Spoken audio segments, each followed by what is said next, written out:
Halftime in Sacktown, and the Kings took a tight game and made it a 7-point contest at the break. It is 56-49. Domantas Sabonis. Mm. When's the last time this guy only had 2 points at half, right? Mm. Showing tonight that he's human, missing 8 of 9 shots, but he did have 11 rebounds. Are we sure that's Domantas Sabonis? Have we had a DNA test? Are we sure? Anyways, no, he's going to be fine. He's missed a few chippies. He's getting banged around just how he likes it. He'll have a big second half.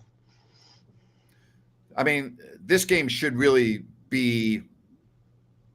Again, every time I say this, I get burned, so I got to be careful. But yeah, I got you. This game really shouldn't be close in the second half, right? I mean, the Kings should win this game by 15 or 20 points. No, I mean, this game in the second quarter should have been just as it was in the first quarter. The Kings let them back in. Turnovers, obviously, if the Kings can control that, I think you obviously see which team is better tonight. Oh, yeah. I mean, Sacramento is. It's not even close. Yeah. No, it's really not. It's really not. When you look at Caruso, who was questionable, he was terrible. He was 1 of 9. He didn't make a 3. He was 0 of 6. And another guy that just did not play very well in that first half was Kevin Huerter, in 10 minutes. So Kevin Huerter struggled. I think Mike Brown liked what he saw from Chris Duarte in that spot down the stretch in the second quarter. I like the balance from the Kings office, but Kevin needs to do more. There's no doubt about that. And Colby White, Grant, how about him? Yeah, how about him, right? Isn't that fun to watch him play? So he's a great player. Yeah, I mean, and I say that because he's a guy. I mean, what did he have? 13 points in that first half. Let me get about 13 points on 5 of 6 for Chicago. He's a good-looking player. Jerry Reynolds joins us here at the break. Jerry, hope you had a good weekend. What did you think about that first half? Well, I think the Kings are fortunate to be ahead. I think the bench is the difference. The bench for the Kings has been terrific. Certainly, the starters have probably been outplayed.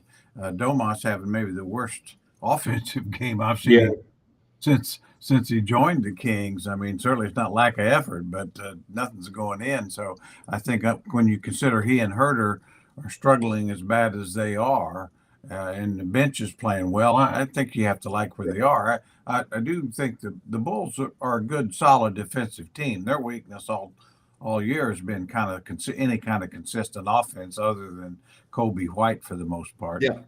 And they've got a lot of injuries, and so they're being impacted offensively by those guys. Hey, just want to put a quick reminder out there. I talked about this earlier at 5 o'clock this afternoon.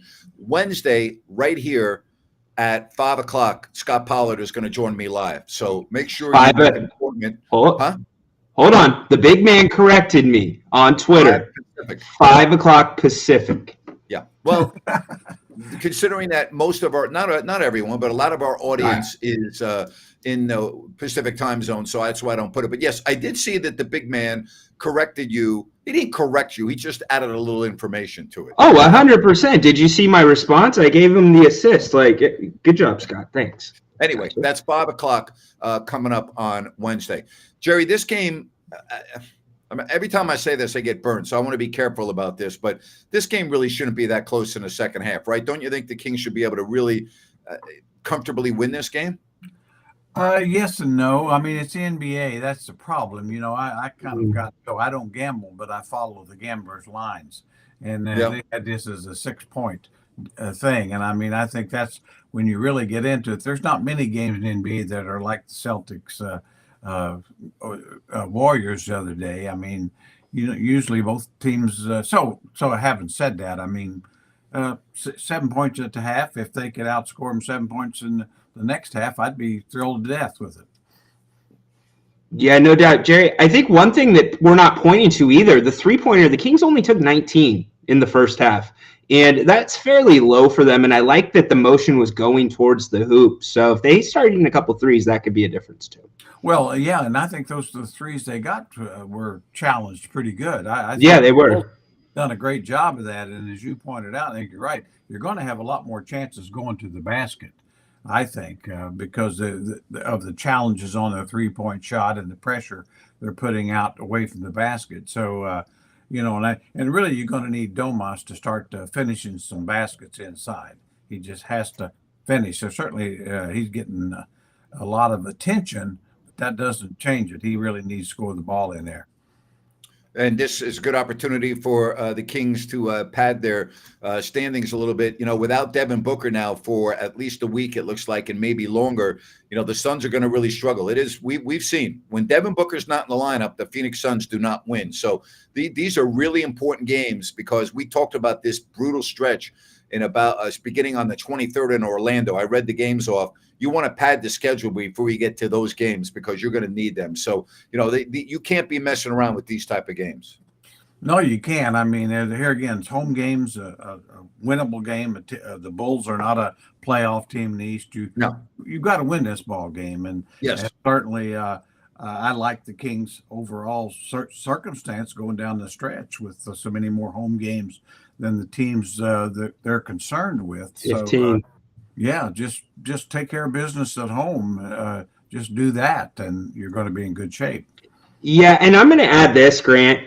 Considering the circumstances of what's going on in Phoenix and the Pelicans, you don't know if they're going to stay where they're at. If the Kings win the next 4 games, I think they will be the 6th seed in the Western Conference. Chicago, Lakers, San Antonio, Houston. And they could. I mean, the Lakers game probably figures to be the most difficult, and then you have the Spurs on the very next night. Spurs are a very Jekyll and Hyde type of a team because if you get one of those Superman games from Wemby, I mean, we've seen them beat some very good teams this year. So, I mean, you really – and Pop's team's always going to at least give you the effort. So, Sure. We'll see. Bottom line is you got to win this game first. You can't worry about these other games. No, exactly. I mean, this is a long way from in the win column right now. And like you pointed out, I mean, the Spurs are, just to go back to that, I mean, they are a better team now. They're playing a lot better. Scary. Yes. So, but hey, it is one at a time. And the Kings have to approach it that way. No doubt. The last time the Kings just played the Spurs recently, within 2 weeks ago, and it was a close game. So, yeah, listen, and here's the other deal, guys. You're at the point of the season now where it really doesn't matter who you're playing. These are like playoff type games. You can't be taking anyone lightly. You got to approach every game like it could be the difference between being a top 6 seed or you're in the play-in. You cannot be messing around here with how tight things are in the West. Yeah, the one other thing I'd say, too, is like as you go through the year, a lot of the young teams that weren't very good early get better. Now, some of them aren't. But the Spurs are a team that's actually getting better. Which should happen. But then you have some like Portland's really not getting better, or Washington getting worse. Actually, the Pistons are getting better. And so, and everybody's I always say too, everybody's got NBA players. Some of them may not be as good consistently as somebody else's, but on a given night, a lot of guys can go for 30 when the mood's right and the ball's going in. No doubt. Very true. Here's something else that happens at this time of the year. You see a lot of younger players getting opportunities with teams that are out of it, and they're playing for their NBA lives. And very often you'll get bit by one of those or two of those players. I've seen it. Jerry's seen it, obviously, from a coach's perspective. It happens quite often. Yeah, that's the league, and goes both ways. You could. I mean, Duarte, like for instance, is playing really good tonight. He knows, hey, he's not that he's playing for his job necessarily, but he knows he's one of those guys that has stuff to prove to stay in the league with a good contract, and that's always the case. Yeah. Don't forget post-game show coming up right after the game. Me and Ryan will be on. We'll take care of that. And again, if you're just joining us Wednesday at 5 o'clock Pacific, right here on If You Don't Like That, I will be speaking live with Scott Pollard. So looking forward to that. That is Wednesday coming up at 5 o'clock. Kings right now in a position where they took a tight game. They've widened the lead to 7 at the break. We always talk about the first 5 minutes or so of the third, but I'm looking for the Kings to come out, Ryan, and really make a statement here in the third, I think the Kings can effectively end this game in the first half, even the whole third quarter, actually. And here's the thing. They've showed the zone defense, Grant. Chicago is 24th in the league at shooting the three. They're not shooting it great tonight. I mean, I guess they're shooting it okay. They're killing you with penetration. Zone them. Make them beat you from beyond the line. Kings do that. They win handily. Yeah, I don't think this game's going to be close in the second half. I really don't. I hope you're right. I'm worried because I like their defense. I like the Bulls' defense a lot. I mean, and they're turning the Kings over. Kings going to have to get a little smarter. But to your point, Ryan, the Kings are playing a little more zone, I notice, and they're starting to play a little more active. I like that. I think this is a team that really you probably need to make them prove they can beat you from the deep ball. All right, give me some final scores here. Ryan, I'm going to start with you first.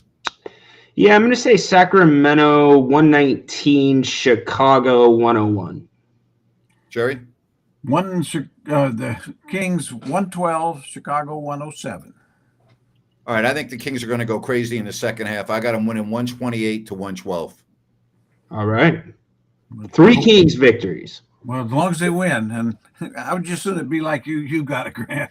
I'd like to see him jump out here on the third, but it's a scrappy bunch. We saw that in Chicago when they about gagged it away.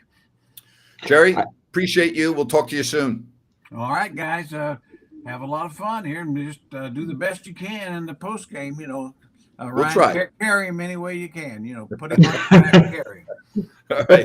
You got it, Jerry. Join us right here after the game. Kings and Bulls.